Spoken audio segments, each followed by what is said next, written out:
Di sekolahan kita diajarkan bahwa panas adalah energi yang dilepaskan oleh suatu benda, sedangkan suhu itu berkaitan dengan derajat suatu benda. Pada kesempatan kali ini kita akan membahas bagaimana api sebagai salah satu sumber panas berpengaruh pada peradaban manusia. Yuk kita simak lebih lanjut. Saat ini di rumah mungkin kita memiliki peralatan rumah tangga seperti kompor gas, kompor listrik, setrika, magicom, dan peralatan lain yang terkait dengan panas, di mana alat-alat tersebut sangat membantu efisiensi kehidupan kita sebagai manusia. Tanpa alat-alat tersebut, kita akan membutuhkan waktu dan tenaga yang lebih besar untuk sekedar menanak nasi misalnya. Kita membutuhkan kayu bakar untuk membuat api, lalu menungguinya hingga matang atau akan gosong kita tinggalkan. Semua alat-alat tersebut tentu tidak datang dengan sendirinya. Proses panjang peradaban manusia dalam memanfaatkan panas berawal dari kemampuan manusia dalam mengendalikan api. Bagi manusia sekarang, api bukanlah teknologi atau barang yang istimewa, karena semua orang bisa dengan mudah menyalakan korek dan membuat api. Tapi bagi manusia purba dan nenek moyang kita di zaman dulu, penemuan api adalah bentuk perkembangan yang sangat penting. Pasalnya, dengan kemampuan membuat api, nenek moyang kita bisa menemukan berbagai kemajuan. Mereka bisa memasak makanan dari biji-bijian yang keras atau mengolah daging buruan mereka.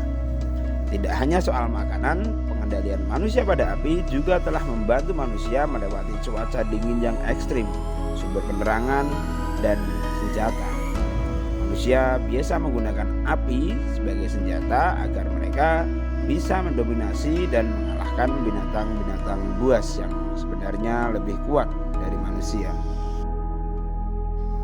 Di zaman manusia mengenal bercocok tanam, api juga mempunyai peranan yang cukup penting, terutama untuk membuka lahan pertanian baru menggantikan ladang yang telah mereka anggap tidak subur.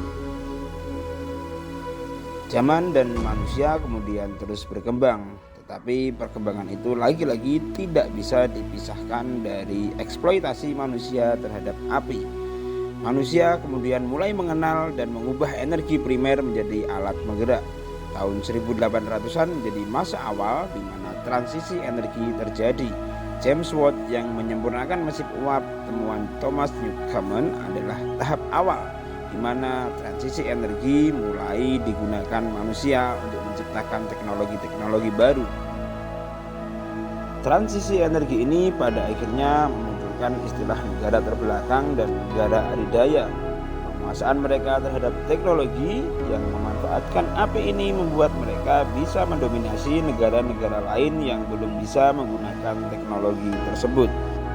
Sayangnya, penggunaan dan eksploitasi berlebihan terhadap api menimbulkan kekhawatiran tersendiri. Api yang awalnya menjadi pembuka dari peradaban manusia kini berpotensi untuk mengakhiri semua peradaban ini.